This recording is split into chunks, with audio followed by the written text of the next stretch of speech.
আসসালামু আলাইকুম। প্রিয় শিক্ষার্থীরা, কেমন আছো তোমরা? আশা করি ভালো আছো। নারায়ণগঞ্জ হাই স্কুল অ্যান্ড কলেজের অনলাইন ক্লাসে তোমাদের স্বাগতম জানাচ্ছি।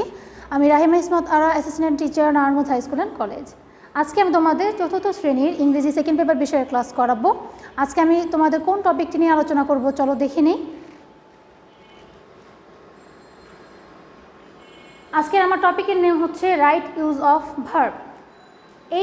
এই টপিকটি তোমাদের চতুর্থ শ্রেণীর জন্য নতুন।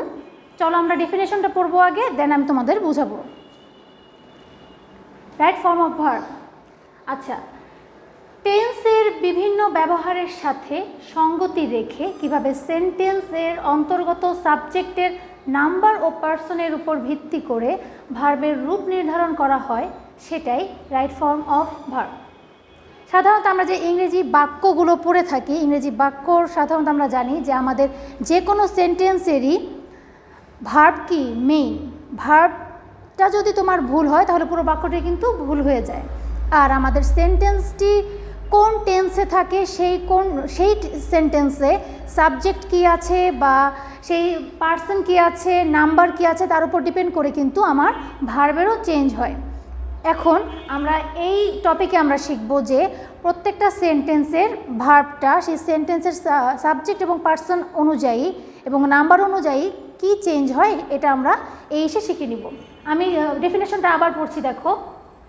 টেন্সের বিভিন্ন ব্যবহারের সঙ্গতি রেখে একটি সেন্টেন্স বিভিন্ন টেন্সের হতে পারে। আমরা জানি টেন্স যদি আমি টোটাল যোগ করি মোট 12 প্রকারের টেন্স হয়ে থাকে এবং সেই 12 প্রকার অনুযায়ী কিন্তু আমার ভার্বের মধ্যে চেঞ্জ আসে।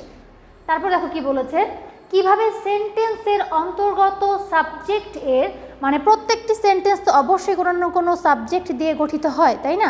সেই সাবজেক্টটি কোন পার্সন অ্যান্ড কোন নাম্বার থাকে এর উপর ভিত্তি করে ভার্বের রূপ নির্ধারণ করা হয়, সেটাই রাইট ফর্ম অফ ভার্ব। এখন রাইট ফর্ম অফ ভার্বের অনেক রুলস আছে, কিন্তু তোমরা আগামীতে তোমাদের পরীক্ষার জন্য কি কি রুলস পড়বে, আমি শুধু আজকে সেই রুলসগুলো নিয়েই আলোচনা করব। চলো এবার কিছু রুলসে চলে যাই। এখানে আছে দেখো সাম রুলস। নং 1, সেন্টেন্সটি যদি প্রেজেন্ট ইনডেফিনিট টেন্স হয় এবং প্রদত্ত সেন্টেন্সটির সাবজেক্ট যদি থার্ড পারসন সিঙ্গুলার নাম্বার হয়, তাহলে ভার্বের সাথে এস বা ইএস যোগ করতে হয়। এখন আমরা জানি আমাদের পার্সন 3 প্রকার, first person, second person, third person. আর নাম্বার হচ্ছে 2 প্রকার, একটা হচ্ছে সিঙ্গুলার নাম্বার, একটা কি প্লুরাল নাম্বার। ফার্স্ট পারসন যদি বলি, ফার্স্ট পারসন হচ্ছে আমি নিজে, আর সেকেন্ড পারসন কি তুমি, তোমরা। আর হচ্ছে থার্ড পারসন আমি আর তুমি ছাড়া বাকি যাই আছে পৃথিবীতে, যা কিছু আছে সবই কি থার্ড পারসন।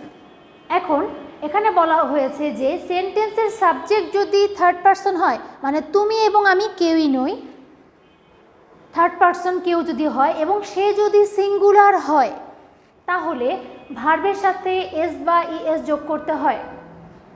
যেমন মাই সিস্টার ব্র্যাকেটে আছে সুইম ইন দ্য রিভার, এটাকে তোমাকে সঠিক করে লিখতে হবে আমার বোন নদীতে সাঁতার কাটে। যেহেতু আমার বোন একজন সিঙ্গুলার, এটা আমি নিজে নই বা তুমিও নও, মাই সিস্টার ও হচ্ছে একজন প্লাস ও হচ্ছে আমি তুমি কেউ না, থার্ড পারসন। দ্যাটস ওয়াই ভার্বের শেষে আমি কি বসিয়েছি, এস বসিয়েছি, ইন দ্য রিভার। তারপর আচ্ছা,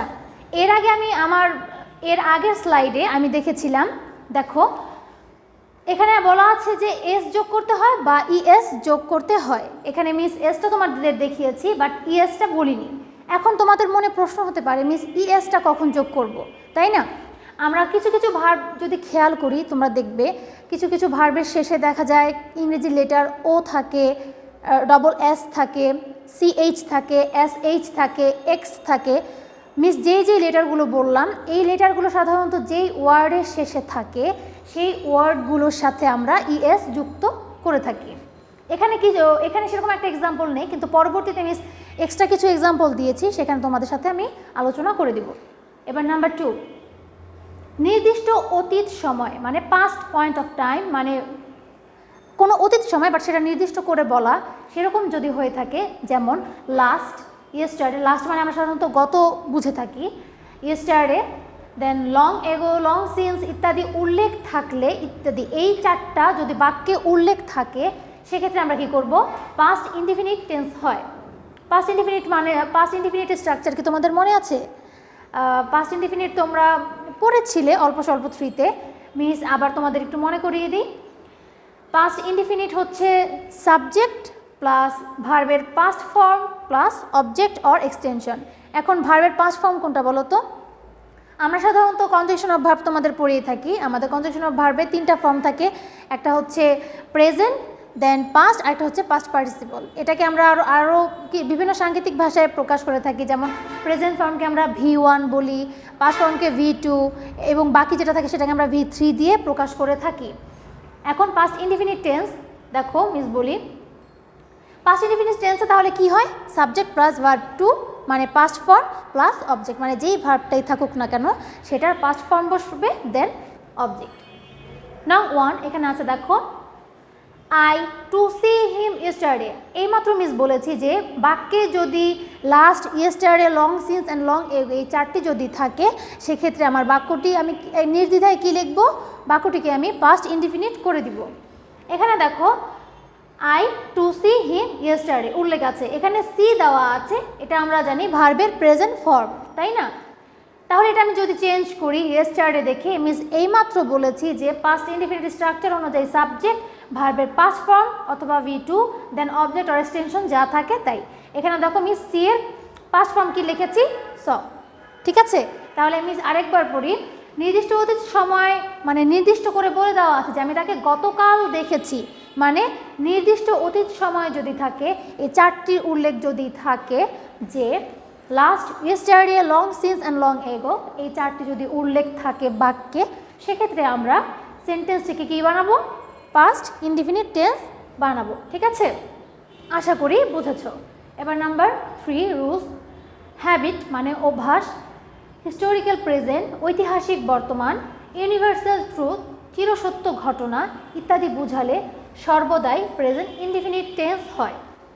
আচ্ছা, হ্যাবিট মানে অভ্যাস, যেই কাজটি তুমি সবসময়ই করো, তুমি আগেও করতে, যেটা তোমার অভ্যেস তুমি কিন্তু এখনও করো, আগেও করতে, ফিউচারেও করবে, দ্যাটস ওয়াই এটা কিন্তু সবসময় প্রেজেন্ট ইনডিফিনিট টেন্সেই করতে হয়। হিস্টোরিক্যাল প্রেজেন্ট মানে এটা অতীতে ঘটেছিল ঐতিহাসিক কোনো কিছু, কিন্তু যেটা এখনও বর্তমান সেটাকেও আমরা প্রেজেন্ট ইনডিফিনিট করব। দেন ইউনিভার্সাল ট্রুথ চিরসত্য মানে যে বাক্য সবসময়ই সত্য, যেমন ধরো সূর্য পূর্ব দিকে উঠে সূর্য পশ্চিম দিকে অস্ত যায়, মানে এই যে পৃথিবীর সৃষ্টির আদি লগ্ন থেকে সূর্য কিন্তু পূর্ব দিকেই উদিত হচ্ছে এবং পশ্চিম দিকে কিন্তু অস্ত যাচ্ছে, এটা কিন্তু কখনোই এই কথাটা কিন্তু কি হবে না, ভুল হবে না বা এটা মিথ্যা হয়ে যাবে না, এটা হচ্ছে চিরসত্য ঘটনা। এই সব ক্ষেত্রে আমাদের কি হয় বলো তো, প্রেজেন্ট ইনডিফিনিট টেন্স হয়। যেমন the earth to move round the সান, আমরা জানি পৃথিবী একটি কি বলো তো, গ্রহ, সে কি করে, প্রত্যেকটি গ্রহই কাকে কেন্দ্র করে ঘুরে বলো তো, সবার সেন্টারে থাকে হচ্ছে কি বলো তো, সবার সেন্টারে থাকে হচ্ছে সান, তাই না? আর সানকে কেন্দ্র করে কি করে বলো, প্রত্যেকটি গ্রহ কিন্তু সানকে আবর্তিত করে ঘুরতে থাকে। তাহলে এখানে আমি যদি আর্থ না দিয়ে অন্য কোনো প্ল্যানেটের যদি নেম যদি বলতাম সেটাও কিন্তু সত্য বাক্যই হতো, সেটাও কিন্তু চিরসত্য বাক্য, তাই না? কারণ আমাদের গ্যালাক্সিতে আমরা যতগুলো আমাদের প্ল্যানেট আছে সবাই সূর্যকে কেন্দ্র করে কিন্তু অল টাইম ঘুরছে, তাই না? এখানে কিন্তু সেটাই বলা আছে, the earth move round the সান, পৃথিবীর সূর্যের চারদিকে ঘুরছে বা ঘোরে। তাহলে এখানে দ্য আর্থ আমরা জানি সূর্য কি, পৃথিবী কি একটি জিনিস বা একটি থিং, দ্যাটস ওয়াই এখানে আমরা কি করেছি, এস যুক্ত করেছি ভার্বের শেষে। দেখো the earth moves round the sun, আশা করি বুঝেছ। তারপর number B, Akbar to conquer India, Akbar India জিতেছিল বা জয়লাভ করেছিল, এটি একটি হচ্ছে ঐতিহাসিক বর্তমান, তাই এটাও প্রেজেন্ট ইনডিফিনিট টেন্সেই হবে। দেখো আকবর কনকোয়ার্স ইন্ডিয়া, আশা করি বুঝতে পেরেছ। এবার নাম্বার 4 দেখো, ইচ্ছাসূচক সেন্টেন্সের সকল নাম্বার ও পার্সন এ বসে, এটা হচ্ছে আমাদের এটি একটি তোমাদের এবারের টেন্সে এটি নেই, কিন্তু এটি আমাদের টেন্সের সাথে রিলেটেড না মিস, তারপরেও এটা দিয়েছি। এটা তোমার ওয়াজ বা ওয়ারের সাথে ভার্বের যে চেঞ্জ হয় এখানে কিন্তু কোনো কিছুই করতে হবে না, তার কারণেই মিস তোমাদের এটি এই রুলসটি এবার রেখেছি। দেখো আবার পড়ছি, ইচ্ছাসূচক সেন্টেন্সের সকল নাম্বার ও পার্সনে শুধুমাত্র ওয়ার এই ভার্বটি তুমি শুধুমাত্র এটি বসিয়ে দিবে। যখনই কোনো ইচ্ছা পোষণ করা হবে সেক্ষেত্রে একবার সাবজেক্ট হয়েছে, দ্বিতীয়বার সাবজেক্টের পর যে টু বি ভার্ব ব্যবহার করতে হয় সেখানে আমরা কি ব্যবহার করব? ওয়ার ব্যবহার করব। দেখো এখানে আছে I wish I to be a king. To বির আমার আরেকটি রুলস আছে মিস, তারপরেও বলি। টু বি, বি মানে বোঝাচ্ছে এখানে বি ভার্ব। বি ভার্ব বলতে আমরা বুঝি am, is, are, was, were. আরও আছে টু হ্যাভ ভার্ব, এখানে হ্যাভ, হ্যাজ, হ্যাড ওগুলো ব্যবহার করা হয়, কিন্তু মিস এগুলো তোমাদের পরবর্তীতে কোনো এক সময় আলোচনা করব অন্য কোনো ক্লাসে।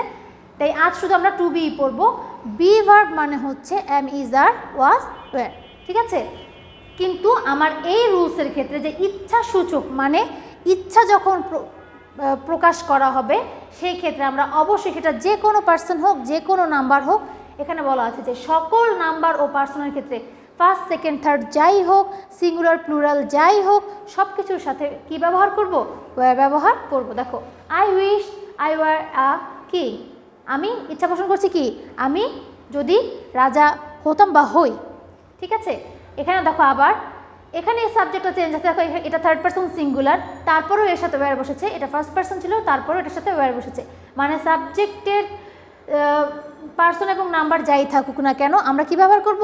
ওয়্যার ব্যবহার করব। এখানে আছে দেখো নাম্বার বিতে I wish he to be alive again, এখানে আবারও টু বি মানে বি ভার্ব ব্যবহার করতে বলা হয়েছে, এবং আমরা জানি যে রুলস অনুযায়ী আমাদের আই উইশ মানে ইচ্ছা পোষণের ক্ষেত্রে আমরা অবশ্যই ওয়্যার ব্যবহার করব। I wish he were alive again, আমি ইচ্ছা পোষণ করছি যে সে যদি আবার জীবিত হতো। এরপর নাম্বার 4,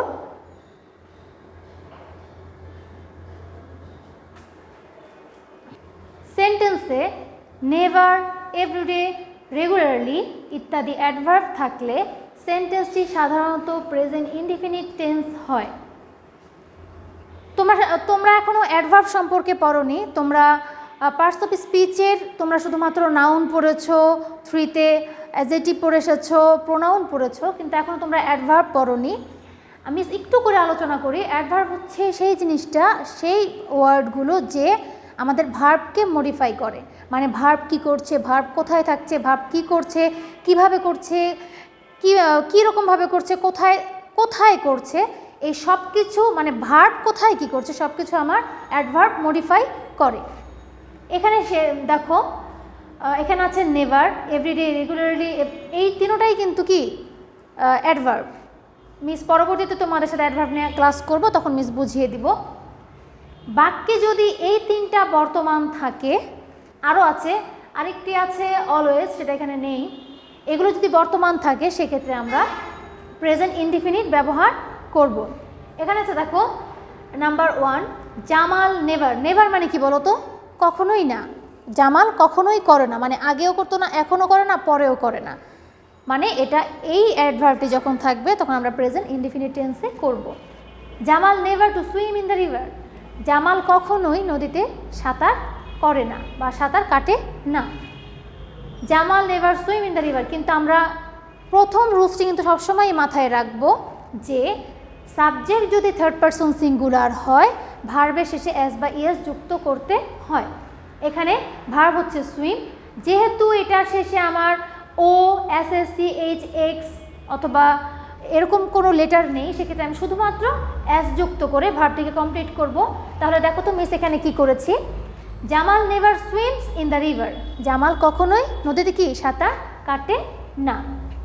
তারপর এখানে দেখো number be a good boy to learn his lesson regularly, আরেকটি অ্যাডভার্ব এখানে, পড়াশোনা করে, কিভাবে পড়াশোনা করে, সব সময় পড়াশোনা করে।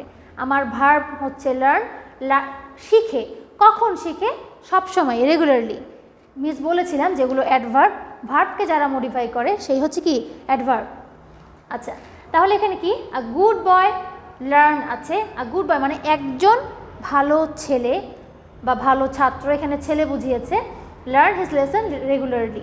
লার্ন যেহেতু সাবজেক্ট থার্ড পারসন সিঙ্গুলার, রানের সাথে মিস এস যুক্ত করেছি, হিজ লেসন রেগুলারলি। আশা করি বুঝতে পেরেছো। এগুলো খাতায় তুলে বাড়িতে পড়ে ফেলবে। আমার লাস্ট রুলস হচ্ছে এটি 6, ব্র্যাকেটের মধ্যে বি থাকলে বি এর পরিবর্তে am, is, are, was, were বসে। মিস একটু আগে বলেছি যে বি ভার্ব বলতে আমরা কাদেরকে বুঝি? Am, is, are, was, were. যখন তুমি দেখবে ব্র্যাকেটের ভিতর বি আছে, তোমাকে বুঝতে হবে এই 5টির মধ্যে কোনো না কোনোটি এখানে বসবে। এখানে আছে দেখো, the legs of the chair be broken. এখানে am, is, are, was, were কিছু একটা হবে। যেহেতু আমি বুঝতে পারছি যে এটা প্রেজেন্ট ফর্ম বোঝাচ্ছে, এই জন্য আমরা এখানে কি এম, ইজ, আর এই তিনটার যে কোনো একটি ব্যবহার করব। বাকি দুইটা আমরা জানি যে এগুলো পাস্ট ফর্মে বা পাস্ট টেন্সে এগুলো ব্যবহার করা হয়।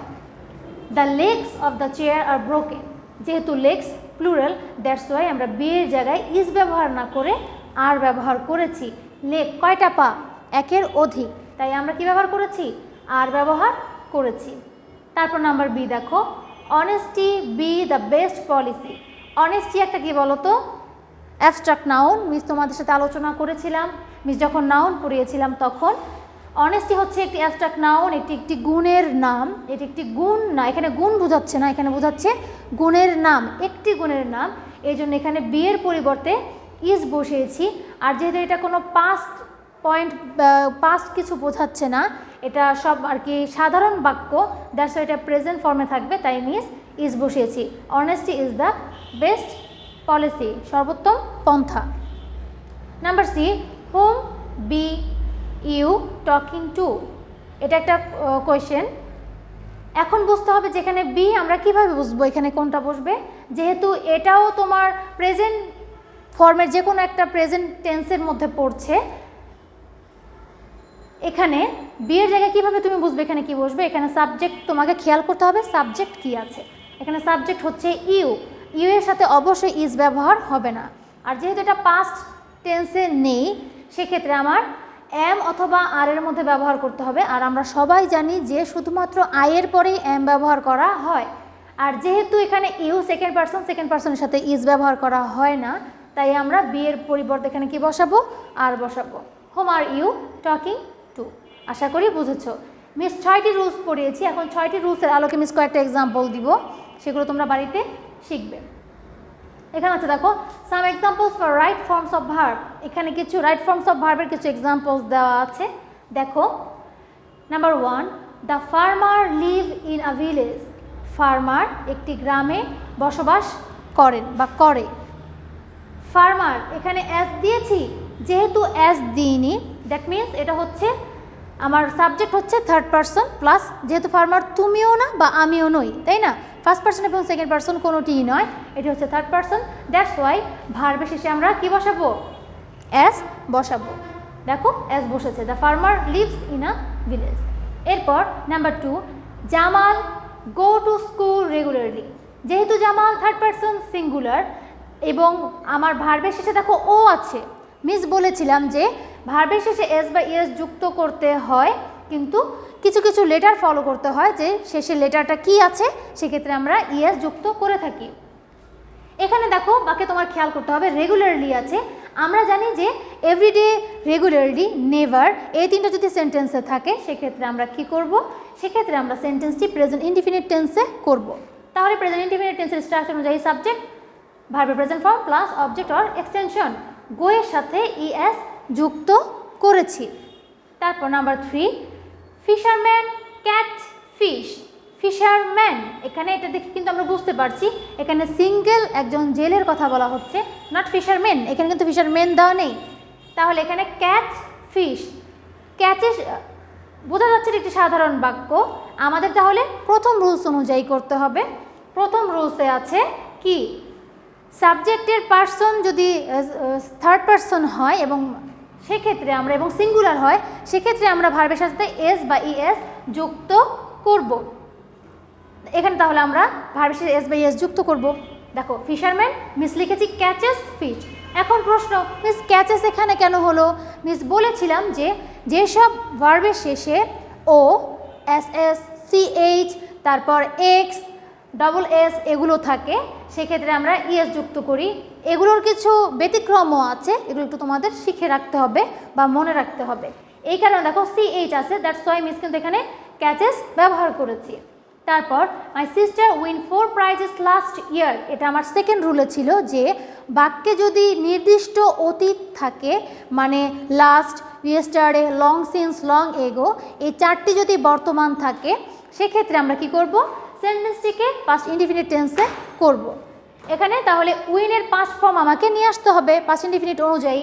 তাহলে my sister one 4 prices last year, মানে আমার বোন গত বছর কি করেছে, 4টি প্রাইজ জিতেছিল। Number 5, she be a quick learner. এখানে আমরা পড়েছি আমার 6th রুলে ছিল যে বি থাকলে আমার বি ভার্বের যে কোনো একটি হবে। যেহেতু আমি এটা দেখে বুঝতে পারছি এটা একটি সাধারণ বাক্য, দ্যাটস ওয়াই অ্যাম ইজ আরের 3টি যে কোনো একটি ব্যবহার করা হবে। যেহেতু শি থার্ড পারসন সিঙ্গুলার মানে সিঙ্গেল, সেক্ষেত্রে আমরা জানি কোনো সাবজেক্ট যদি আমার একটি হয় সেক্ষেত্রে আমরা ইজ ব্যবহার করি, তাই না? তাহলে কি হবে, she is a quick learner. ঠিক আছে, আশা করি বুঝতে পেরেছ। এরপর number 6, I to catch some fishes last night. Miss বলেছিলাম যে লাস্ট মানে গত বোঝায়, এখানে বলছে আমি মাছ ধরেছিলাম গত রাতে, আমি কিছু মাছ ধরেছিলাম গত রাতে, মানে নির্দিষ্ট অতীত বুঝিয়ে দিয়েছে যে গত রাতে আমি মাছ ধরেছিলাম। যেহেতু লাস্ট এখানে প্রেজেন্ট আছে, মানে লাস্ট ওয়ার্ডটি বাক্যে রয়েছে, মানে আমার কি হবে, পাস্ট ইনডিফিনিট টেন্সে করতে হবে। তাহলে পাস্ট ইনডিফিনিট আমি কীভাবে করবো, সাবজেক্টের পরে যে ভার্বটি থাকে সেটাকে আমি কি করব, পাস্ট ফর্মে নিয়ে যাব। আমরা জানি ক্যাচের পাস্ট ফর্ম হচ্ছে কট, তাহলে I caught some fishes last night. আশা করি বুঝতে পেরেছ। তারপর 7, he always disturb the class. Always থাকলে সেন্টেন্স সবসময় প্রেজেন্ট ইনডিফিনিট টেন্সে হয়। অলওয়েজ মানে কি, সবসময়, আগেও, এখনও, পরেও, সবসময়। এই জন্য কী হয়, প্রেজেন্ট ইনডিফিনিট টেন্সে করতে হয়। দেখো কি লিখেছি, হি অলওয়েজ ডিস্টার্বস, যেহেতু হি হচ্ছে third person singular, that's why verb এসেছে এস যুক্ত করেছি, ডিস্টার্বস দ্য ক্লাস। আশা করি বুঝেছো। Number 8, I wish I be child again. এটা আমার একটি 3 নাম্বার রুলসে ছিল, মেবি 3 অথবা 4-এ হবে, যে সাবজেক্ট এবং পার্সন যাই হোক আমার বিয়ের জায়গায় শুধুমাত্র ওয়ার বসবে। I wish I were child again. আশা করি বুঝতে পেরেছ। তারপর long ago there leave a king. অনেক আগে, অনেক দিন আগে সেখানে কি, আচ্ছা সরি, এখানে একটু ভুল হয়েছে। এখানে এখানে ওয়ার্ডটি কিন্তু এই দেয়ার হবে না, এই দেয়ার মানে হচ্ছে অন্যদেরকে বোঝানো হচ্ছে, মানে এটা একটি কিন্তু আমাদের প্রোনাউন, এখানে একটু ভুল আছে।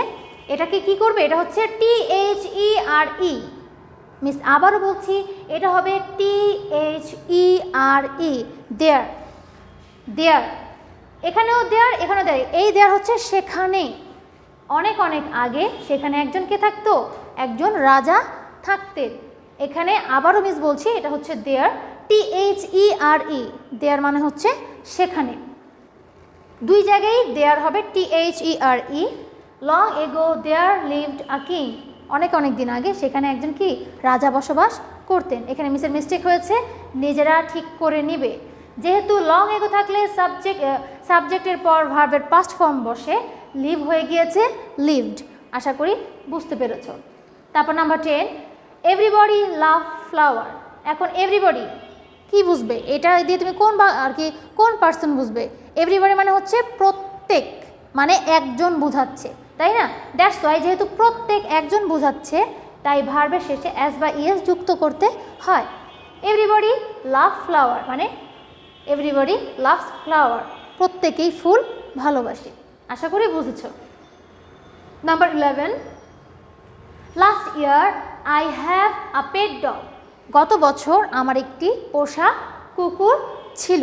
গত বছর, লাস্ট ইয়ার, লাস্ট এখানে বর্তমান, দ্যাটস ওয়াই আমার আই এর পরে যে ভার্বটি আছে সেটাকে আমার পাস্ট ফর্মে করতে হবে। আমরা জানি হ্যাডের পাস্ট এবং পাস্ট পার্টিসিপল হচ্ছে হ্যাভ, হ্যাড, তাই না?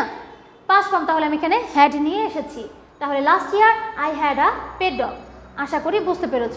Number 12, the sun to set in the west. সূর্য পশ্চিম দিকে অস্ত যায়, এটা হচ্ছে চিরসত্য বাক্য, এটা কখনোই চেঞ্জ হবে না, তাই এটা প্রেজেন্ট ইনডিফিনিট টেন্স হবে। তাহলে the sun sets in the West, sets কেন হয়েছে?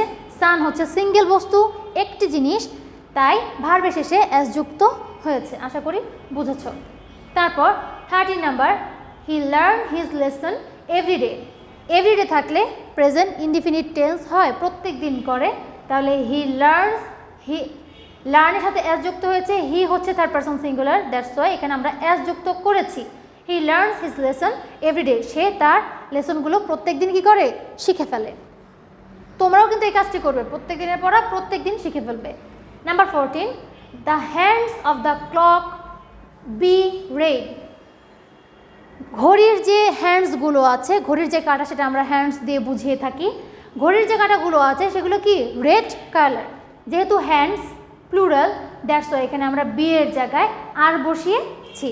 আশা করি বুঝেছো, মিস বলেছিলাম বি এর জায়গায় am, is are, was, were বসে। যেহেতু সেন্টেন্সটি থেকে বুঝতে পারছি এটি প্রেজেন্ট ফর্মে বোঝাচ্ছে, প্রেজেন্ট ইনডিফিনিট বোঝাচ্ছে, সাধারণ বাক্য, দ্যাটস ওয়াই অ্যাম, ইজ আর বসাতে হবে। আর যেহেতু হ্যান্ডস, এই জন্য মিস কি বসিয়েছি? আর বসিয়েছি।